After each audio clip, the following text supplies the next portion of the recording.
April and Justin Barber were celebrating their third wedding anniversary when tragedy struck. The police were suspicious about the story they were being told, but finding conclusive evidence proved to be tricky. I'm Charlie, and welcome to Crime Lines.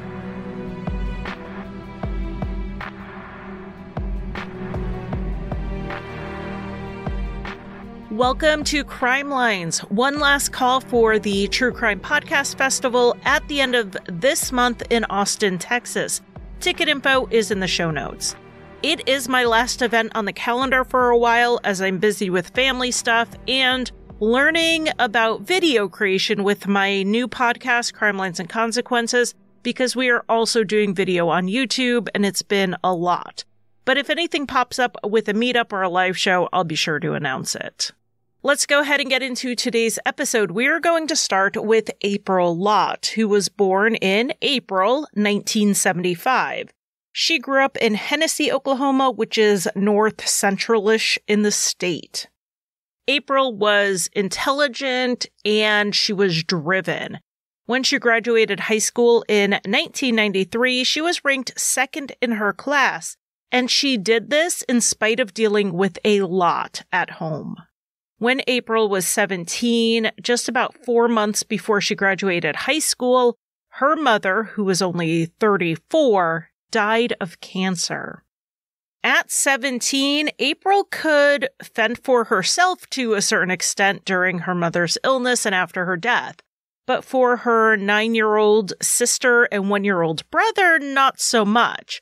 She had to step in to help care for them, and her sister remembered that it was April who made dinner and April who got her out to school on time. Though barely more than a child herself, she really stepped into that caretaker role. And things at home only got less stable as their father spiraled into addiction. In spite of that, April excelled academically, and she did go to college. In 1999, she graduated with a degree in radiology. Her mother's illness and death inspired her to specifically focus on oncology. The same year she graduated, in August of 1999, April married Justin Barber. Justin was, at the time they met, an MBA student. Their relationship moved somewhat quickly, with about 10 months of dating before their dream wedding in the Bahamas. While both sides of the family liked Justin and April and liked them as a couple, there were the usual concerns that they had just moved too quickly. After the wedding, Justin and April moved to Georgia, where April continued her training while working at an oncology center. And her siblings, who were then around 15 and 7, moved in with them. Their father had been arrested for drug possession with intent to sell and ended up getting a lengthy prison term, so someone had to care for the kids. April hoped it could be her and Justin. But they were a young, newly married couple at the time trying to build their careers, and they struggled to manage everything. April's sister had been through a lot, having lost her mom and then essentially her dad, and she had trouble adjusting to yet another home. She ended up returning to Oklahoma to live with family, and then later April's little brother also went back with her. According to one of April's friends named Amber, who spoke to 48 Hours about this case, Justin resisted sending the kids back and was even a little angry about it. But it may have been for the best, because circumstances would soon make things less than stable in their own household. 2 years into their marriage, Justin was transferred to Jacksonville, Florida, where he worked as a financial planner. This was a step up in his career for sure, but it wasn't a simple move. The job April had in Georgia was the step up in her career. She couldn't just up and leave to move to a comparable position elsewhere. So they decided that they would live apart for a bit and focus on their careers, which would have been very hard to do if they had 2 children to raise. April stayed in Thomasville, Georgia, where her job was, and Justin got a condo just outside of Jacksonville. It looks to me like they intended to eventually settle in the Jacksonville area together since they started renovating the condo there, and April would usually be the one to make the 2.5-hour drive so they could spend weekends together. The time apart eventually stretched to a bit over a year. Their third wedding anniversary was coming up, so April made plans to go to Jacksonville on the weekend of August 16th through the 18th, 2002, so they could celebrate. On the night of Saturday, August 17th, they decided to go out for dinner and drinks. I am going to tell you what happened next, taken directly from Justin's written account per an affidavit. The police clearly told him not to leave anything out because he even included their drink orders. I mean, it is a fairly detailed account. The two drove from their condo in San Marco to a Carrabba's restaurant in Jacksonville Beach, which was about a 30-minute drive. They were seated at their table by about 8:30 and had dinner and one drink each. After Justin paid the bill, they walked over to another restaurant they had heard about to grab another drink. This restaurant was called the Atlantic, but when they got there, they saw that there was a different name on the door. They didn't know it had changed hands and opted not to go in since they had never heard of the new place. So instead, they went over to the Ritz to grab a drink, and they also played a few games of pool before trying to decide what to do next. When they were previously discussing what to do for their anniversary, going to Guana Beach had come up. So when April brought up going for a drive and a walk on the beach next, Justin just assumed she meant to go to Guana Park. They had gone there for April's birthday and their previous anniversary as well. According to my trusty Google Maps, this would have been about a 20-minute drive, but Justin said he did remember the traffic was a little heavy at first. When they arrived, Justin tried to turn into the first entrance into the parking lot at the beach, but saw that the gate was closed. So he opted to just pull over and park on the shoulder just past the gate, and he didn't see any other cars around. They got out of the vehicle and walked towards the beach. Justin had assumed that they would go right to an overlook deck since no one was around. You see, the two other times they had gone there, they waited until no one was around and then had sex on that boardwalk area. Since no one was there when they walked out there, Justin just expected that's what they were going to do. But April said she wanted to walk along the shore first. So they walked in the water, only deep enough to get their feet wet. They were walking for about 10 to 15 minutes before they turned to head back up to the deck. As they walked back, they were hand in hand, with April standing closer to the water. While walking, Justin was looking down at the water splashing over his feet, and he felt April tense up and stop.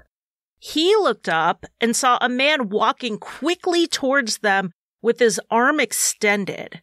Justin saw that the man was holding a small gun.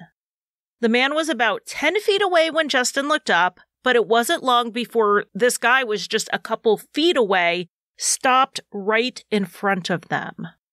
Justin could tell the man was agitated. He was shifting from foot to foot, and he was going from pointing the gun at Justin's head, then his chest, then his head again. He yelled something at Justin, and Justin thought he could make out the word cash, but he wasn't sure. Context clues, however, made him realize that they were being held up. Justin replied that his wallet was in his truck. The man said something about keys, and Justin was going to pull them out of his pocket and hand them over to comply. Before he could do that, April said something.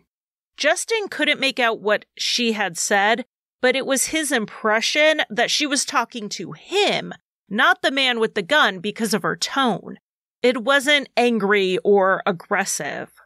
But when she spoke, the man pointed the gun at her, and Justin stepped in between them to protect April. The man at this point fired the gun. Justin said he was stunned for a second before he tried to grab the gun. He had his hands over the man's hands, and there was a struggle. Justin was having trouble keeping his balance in the sand, and he lost his grip on the gun. He tried to grab at it again, if only to get it pointed away from him and April. As Justin held on to it this time, he remembered feeling dizzy, and he fell to his knees at one point. He tried to stand up, stumbled again, and then blacked out. When he came to, he was lying on his side, and he was wet. He managed to get to his feet, but felt dizzy and nauseous immediately. He looked around in the dark, but the man was gone, and he also couldn't find April. Thinking she ran off, maybe to take cover, maybe to get help, he started calling out for her and headed up the beach.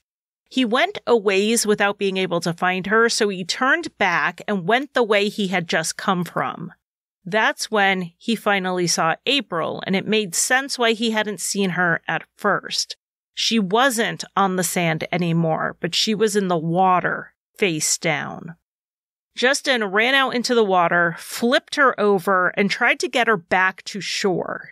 He noticed when he had turned her over that she had a hole in her cheek, but he said it wasn't bleeding much. She was not conscious and did not respond to him yelling her name. Justin's thought was that he had to get her out of the water and somewhere she could be helped. So after pulling her onto the shore, he tried to pick her up, but she was too heavy for him at that point. He got her up in his arms, but he dropped her. He managed to get her up again, walked a short way, and then fell.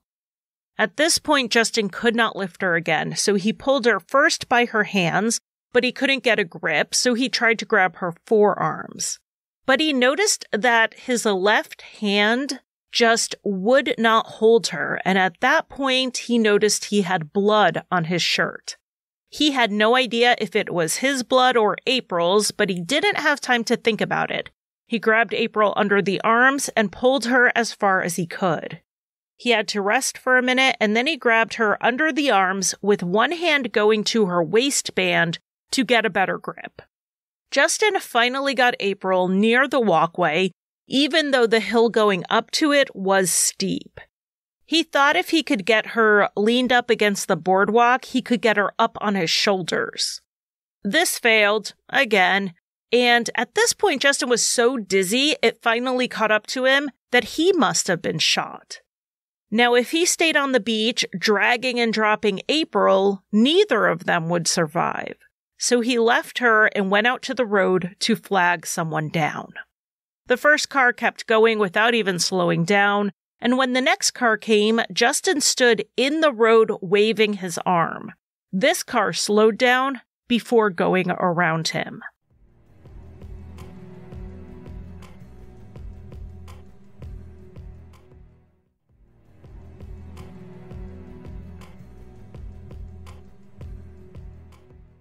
So Justin decided to get his cell phone from his truck. He opened the driver's door, but when speaking with the police later, he couldn't remember if the door was locked or not when he opened it.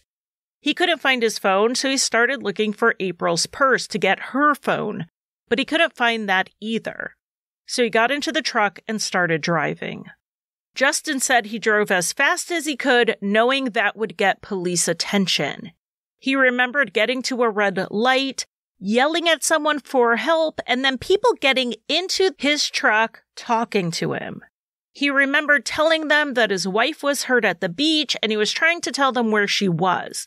Someone found April's purse under the passenger seat and dumped it out. They found her ID, held it up to Justin, and asked if that was his wife. He said yes. After that, he remembered there was an ambulance and a helicopter. What Justin couldn't remember, witnesses were able to fill in. Justin had driven about 10 miles before he got to that red light. He did try to get the attention of another driver, but what witnesses saw was that Justin had driven up on the median and passed out behind the wheel. Justin was life-flighted to a trauma center as he had been shot 4 times. In his left shoulder, left hand, the base of his neck, and his chest. While all of the gunshot wounds turned out to not be life-threatening, that was a close call, particularly the shots to the neck and to the chest. Both would have been incredibly painful, and so while Justin hadn't lost a ton of blood considering his injuries, the pain could likely have been why he ultimately passed out. Justin was released after 2 days in the hospital, which seems like a miracle for someone shot 4 times. So that is what happened to Justin, according to Justin. While he was being life-flighted away, investigators and paramedics and crime scene analysts were at the beach. April was found, deceased, near the sand dunes where Justin had dragged her. She was only 27. Unlike Justin, April had only been shot once, but it was below her left eye. So unlike the 4 shots to Justin, this single shot was fatal. Justin was able to give a description of the man he said shot them both. He was a white man with tan arms and a tan neck, wearing a dark baggy t-shirt and a dark baseball cap with a light-colored logo. He was taller and heavier than Justin, and based on Justin's description and relative to his own height and weight, it was estimated this man would have been about 6 feet tall and around 200 pounds. While Justin was the only surviving witness to see the man, there were 2 witnesses to another car at the scene. A couple on vacation, Jason and Kimberly, were driving past the beach, and they both saw Justin's vehicle parked there, and also, not too far away from it, another parked car that they identified as a Dodge. Both vehicles were near the boardwalk. It was only minutes later that Jason and Kimberly were still driving, and Justin drove by them, speeding with his emergency blinkers on. After Justin crashed, Jason offered to go back to the beach to check on April, since he had medical training and he could get there before the paramedics, and the police allowed him to do this. So we know that Jason and Kimberly were around that evening and gave their description of the vehicle to the police right away. They're not relying on last night's memory or last week's memory. At this point, they were relying on a memory that was probably less than an hour old. According to Jason and Kimberly, they did not feel that the police seemed that interested in this information about the other vehicle, even though to them it seemed like the best lead the police had at the time. They described the car as being a K car, which I had to look up, and it is a boxy 1980s car that I saw everywhere growing up. There would later be criticism about how this information was handled. It took 2 days before a bolo was put out for the car, after the initial detective didn't do anything with the information, and a different investigator saw it in the affidavits and decided to put the information out. The police then waited an additional 2 weeks or so to publicize the information in the media to generate public tips and leads. The same day the info was released to the media, which puts us about 18 days after the murder, a form letter was sent out to all registered owners of similar cars asking if they were at the beach that night and asking them, if they were, to please come forward. It sounds like an appeal for witnesses, because anyone who killed someone at the beach that night certainly wouldn't answer this letter. In spite of investigators having taken 18 tire track impressions from where the mysterious car had been parked, there was no attempt to follow up on that. They didn't rule in or out any vehicles based on the impressions, even though they could have. One investigator told 48 Hours that this was not them overlooking evidence. It's that this evidence lacked information. They didn't have the license plate number to run. They didn't even really know what type of car it was. There were 6 different K cars that were produced under the Dodge Chrysler Plymouth label that were sold in the U.S., and they were produced from 1981 until 1989. So while I'm not sure how many exactly were puttering around Florida at the time in 2002, which would have been 12 to 20 years later, it was apparently too many to compare tire impressions to. But the investigators would later be accused of not looking for the car because they had already discounted Justin's story in their minds. The investigators say that not believing Justin was all the more reason why they would have wanted to find the driver of that car.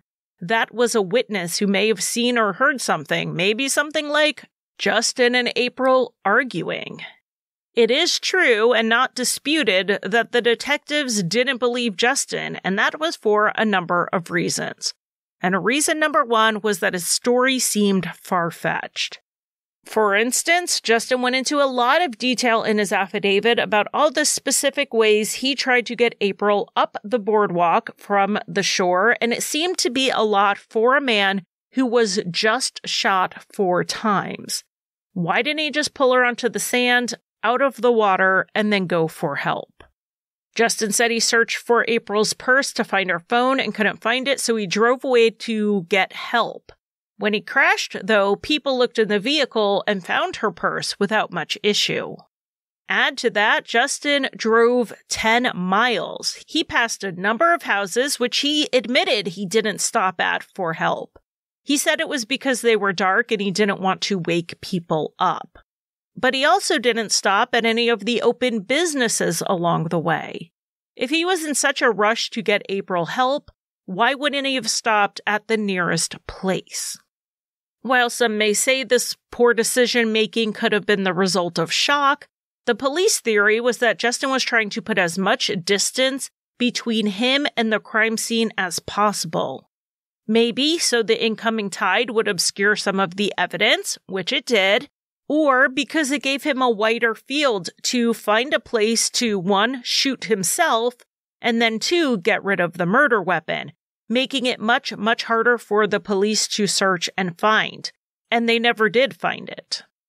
So that brings us to reason number 2 they suspected Justin. Justin told the police that he and April had a happy marriage, but that did not add up based on what they were hearing.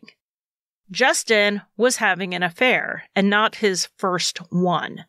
April's friend Amber told 48 Hours that April did suspect it, confronted Justin, but he denied it. And that denial was a lie. More than just lying to his wife about it, Justin lied to the police when he was first asked about having an affair. He denied it until the police told him that they already knew he was cheating with a woman named Shannon and that they had spoken to her. One detective suggested that they bring Shannon into the room to sort it out. And that's when Justin finally admitted it. Shannon, for her part, when the police asked her to come in to talk, came in right away, and she was really open with them about the relationship, starting with when she met Justin. Justin had to rent cars for business trips with some frequency. His company used a certain agency where they had a corporate account, and at the time they met, Shannon was working there, training to be a manager. When Justin would pick up and drop off cars, the two would chat and be sociable. Then one day, the rental agency had an after-hours happy hour where they invited some of their dedicated corporate clients as a customer appreciation sort of thing. That night was when Justin and Shannon's professional relationship became something more than that, and this was about 4 to 6 weeks before April's murder. But if an affair was going to be used as a smoking gun motive for Justin wanting his wife dead, it was a little lackluster. Shannon knew Justin was married, and Justin knew Shannon was in a long-term relationship. Neither wanted to leave their partners, and neither wanted the other one to do so. It was for both of them, according to Shannon and Justin, just a sexual relationship. The only sign it may have been something more, or that Justin wanted it to, was a joke he made. He was picking up a car about a week before the murder, and he made a comment to Shannon that he might have to move to California for work. He asked her if she wanted to come with him. Shannon took it as a joke based on how he said it and said no. She specifically said she did not have any impression he was sincerely asking her. But it's possible that Justin was joking around because he was actually testing the waters. So maybe one day their relationship would have progressed to more than just a casual affair, but it hadn't gone in that direction at the time April was murdered. After the murder, Justin didn't attempt to rekindle anything with Shannon. So to be with Shannon specifically did not seem like the motive. That said, Shannon wasn't the first time Justin had cheated on April. The others, like that relationship with Shannon, were brief and casual. One was a one-night stand. Others were sexual encounters with coworkers that either happened only twice or it happened randomly, meaning there was no ongoing relationship. So maybe it was the freedom to just do what he wanted that would turn out to be the motive. But then there's the question, why not just divorce April? They had no kids together. They had only been married for 3 years. They did not have a huge disparity in individual incomes, so a divorce would have been pretty easy. And the answer to why not get divorced, according to the police, involved 2 things: debt and a life insurance policy. And those make up reason number 3, the police suspected Justin. At the time of April's death, Justin had accrued $58,000 in credit card debt that started just about 10 to 11 months before the murder. That seems like pretty out of control spending to go that far into debt in a short amount of time. The main issue was that Justin had lost a lot of money in the stock market in September of 2001, like a lot of people due to the September 11th attacks. He and April had also renovated that condo, and a lot of those expenses were put on the credit card. Life insurance would really help pay off those debts, and the police found a $2 million life insurance policy on April's life with Justin listed as the primary beneficiary. The policy was taken out in July 2001, which was the same time Justin got a similar one on his life. The $2 million from April's death would not only pay off Justin's credit card debt and make up for his stock market losses, but it would leave a lot left over. But like with the cheating, it didn't seem to be that cut and dry as far as a motive went. As for the credit card debt, it was actually a manageable amount given their incomes, and they planned to refinance the condo and use the equity to pay down the higher interest debt. As for the life insurance policies, the policy itself wasn't suspicious. Justin had a matching one. April had applied for hers in person, so it's not like she didn't know about it, and they had been given a good rate on it. And though April was young and healthy at the time, her mother had died at 34. April was very close to her siblings and wanted to provide them with what they needed. If she died and wasn't there to do that any longer, she wanted to make sure Justin could continue to help them all the way through college. But even more interesting than all of that in this case was that Justin did not call to collect on the policy. According to him, he didn't realize it was still in effect. For whatever reason, he was under the impression that they had let the policy lapse, and he didn't know that April had paid the most recent quarterly premium. The insurance agent who had sold them the policies called after he heard about April's death on the news. That's when Justin learned, according to him, that the policy was still in place. So let's move on to reason number 4 the police didn't believe Justin, and that was due to the results of an exam of his work computer. Someone, on February 14th, 2002, 6 months before the murder, searched up, quote, medical trauma, gunshot, chest. A week later, someone searched the same terms, and then less than a month before the murder, someone searched Florida divorce. And I say someone because this was not a computer only Justin had access to. I don't work in an office. I work at home where people interrupt me 700 times a day. And the only people using my work computer here at home are searching up Roblox cheat codes and other such important things. So I don't know how common it would be for someone in an office space to just hop on another person's computer and search for info on gunshot wounds. But even if it seems more likely than not that Justin did conduct these searches, it could have been someone else in the office. It is worth noting that no searches like these were made on Justin's home computer.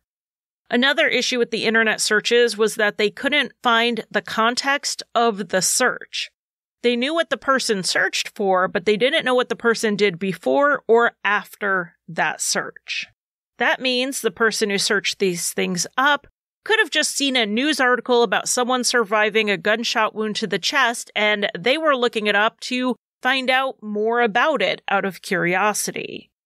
As for after they searched, the expert couldn't tell what, if any, results the person clicked on. Maybe they clicked on to see a surgical repair of gunshot wounds. Maybe they read a news article about a murder. Maybe they read about how to shoot yourself without killing yourself, which is certainly what the police were thinking happened.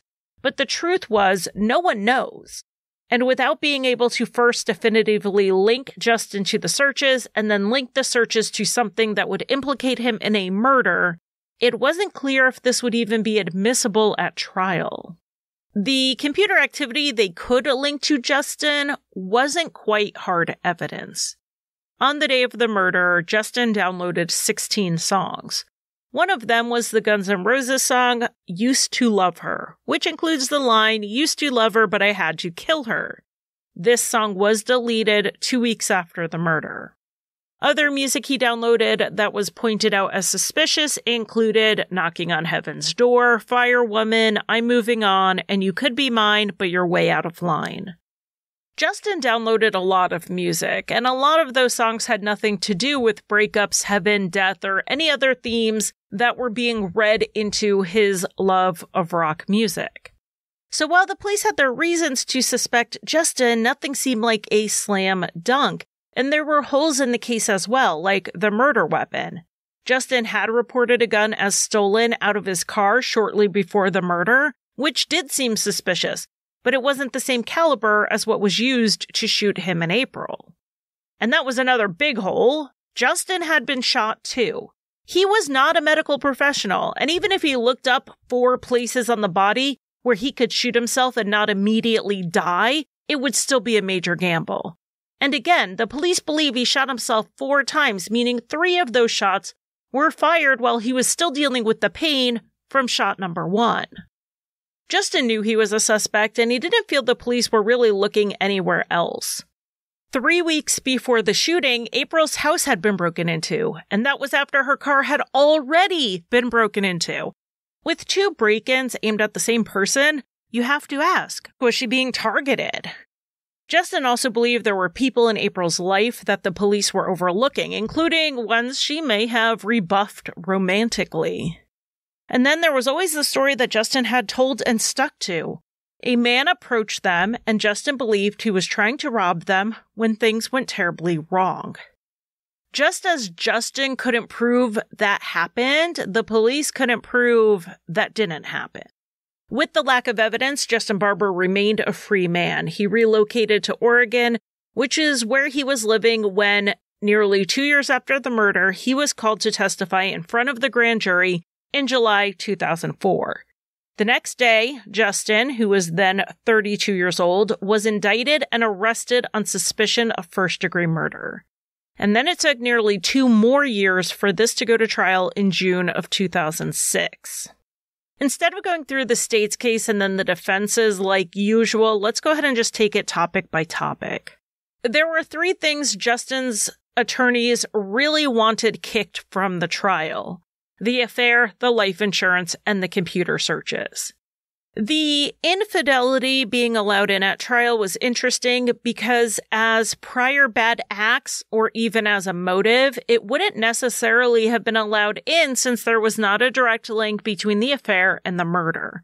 Instead, it was allowed in as impeachment evidence against Justin to show that he was lying when he said he had a, quote, happy marriage. And this is such an interesting topic. Because while we would commonly think of affairs as a sign of unhappiness in the marriage, research doesn't back this up. Research has shown that affairs are poor indicators of marital satisfaction. And though the defense brought this up, it was still allowed in. As for computer searches and the life insurance, both were allowed in even though the state did not have definitive evidence that Justin made the searches, and there was evidence that he may not have known about the life insurance. The judge decided those were issues for a jury to consider. The state also brought in an interesting theory of the crime, and that was that Justin attempted to drown April first while they were at the water, and then he dragged her unconscious body towards the boardwalk where he then shot her. After this, at some point, he shot himself. When I first read the state's theory, I was not 100% sure why they were insisting that there was a drowning or an attempted drowning first. My best guess is that if they simply argued Justin shot her at the water and dragged her up, they didn't really have proof his story that someone else did it was false. But if they could show that the crime definitely could not have happened the way he said, they'd get a lot closer to a conviction. And this is where the battle of the experts begins. For instance, the state ME said the abrasions on April's body from Justin dragging her happened while she was alive, but the defense's pathologist said they were post-mortem injuries. And just a little side note, breaking the fourth wall for a second for those who are interested in my research process, the state's ME's name was Dr. Steiner, and the defense's pathologist was Dr. Sterner. Steiner and Sterner. While reading hundreds of pages of legal filings where they only used last names, I had to write a post-it note to remind me which one was which, so I didn't mix up their testimony or their opinions. But anyway, back to the trial. For the state to further prove their theory, they had a private crime scene analyst come and assess the scene. He testified that he believed April had been shot not by the water like Justin said, but rather near the walkway where she was found. But then the defense had their crime scene expert discuss the trajectory of the bullet and the nature of the wound. According to him, either April was upright when she was shot in the face, or if she was lying down, the shot would have had to come from underground.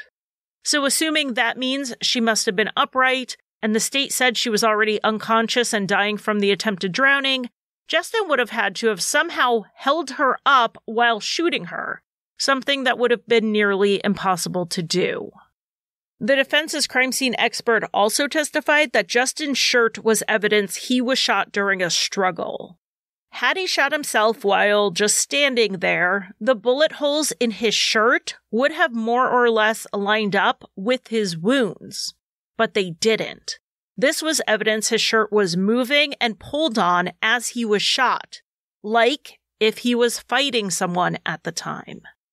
And then we get to the blood evidence, which included more experts arguing over what it meant. The state argued that a little trickle of blood coming from April's cheek, as seen on crime scene photos, was proof she wasn't shot in the water, which would have washed away all the blood. However, none of the first responders saw the blood when they got there.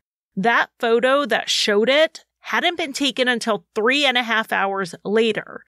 And the defense expert explained that that blood was due to them moving the body after death at the crime scene. Then we have the issue of blood transfer. If Justin dragged April before she was shot, we need to have an explanation as for why her blood was on his pants. Her blood was also found on her own pants, something that seems highly unlikely if she was lying down when she was shot. The blood on her pants backed up Justin's version that she was standing when she was shot. Then we have the state arguing that if Justin moved April after he was shot, where was his blood on her clothing? And then the defense pointed out all the areas of her clothing that hadn't been tested and the blood spots that were tested but couldn't definitively point to being anyone's blood, and all of that blood could have been from Justin. This trial, from jury selection to verdict, lasted 2 weeks, and in those 2 weeks, the jury was hit with a lot of technical and expert testimony. They heard a lot of conflicting viewpoints from experts, and in spite of having no expertise in any of those topics themselves, they were tasked with determining which expert was correct. In the end, they sided with the state and convicted Justin Barber of first-degree murder. At sentencing, the state presented aggravating factors, and the defense presented nothing. In a vote of 8-4, the jury recommended the death penalty. However, the judge gave Justin a life without parole sentence. Justin appealed his conviction, of course, and the most interesting point to me in one of these appeals was ineffective assistance of counsel. And that's interesting because this was a top-notch defense. I honestly believe, for myself, that they proved reasonable doubt. I'm not saying Justin is innocent. I am just saying that I don't think the state proved his guilt beyond a reasonable doubt, and that's because of the hard work of the defense team. So I was curious on what grounds Justin was going to argue ineffective assistance of counsel. And he said his attorneys had a financial incentive to reject a plea deal from the state due to a civil case going on at the time over the life insurance. Before Justin was indicted, there was a court battle over who to pay that insurance to. Both Justin, who was the primary beneficiary, and April's aunt, who was secondary, were filing to claim the money. This was still pending at the time of the criminal trial. Justin was arguing in this appeal that his attorneys would have made a lot of money in the civil case if it paid out to Justin, and the only way they would win that was if Justin was found not guilty in criminal court. So if he accepted a plea deal to a lesser charge, that would mean losing the civil suit and losing their shot at their payout. But there were a few issues with Justin's argument. The first was there was no plea deal offered by the state, so there was nothing to reject. And Justin never asked his attorneys to pursue a plea deal, to approach the state with one. The entire time he was adamant he was innocent and he wanted to go to trial. Another issue was that these same attorneys did not think Justin should try to get the insurance money anyway. They advised him to just give the money to April's family, because that would further remove the motive from the state's case, which was something the state was struggling with anyway. Not to mention the depositions and such that would happen in the civil case, which would go over the details of the murder again and could be used against Justin in criminal court. His attorneys were telling him, don't even pursue the money because of all of this. Justin's trial attorneys did defend their work at this time, and for good reason. They presented a robust defense, but they still said they believed Justin was not guilty and deserved a new trial. So far, the appellate courts have disagreed, and 51-year-old Justin Barber remains incarcerated. Thank you for listening. You can find Crime Lines on Facebook, Twitter, Instagram, and occasionally TikTok. Crime Lines is on Patreon, where I offer early and ad-free episodes as well as bonus content. Visit patreon.com/crimelines. If you want to buy me a coffee, the official drink of Crime Lines, you can give a one-time donation at basementfortproductions.com/support. And if you need a palate cleanser after listening to heavier true crime shows, check out Rusty Hinges, an allegedly funny history, mystery, and true crime show that I co-created and write for.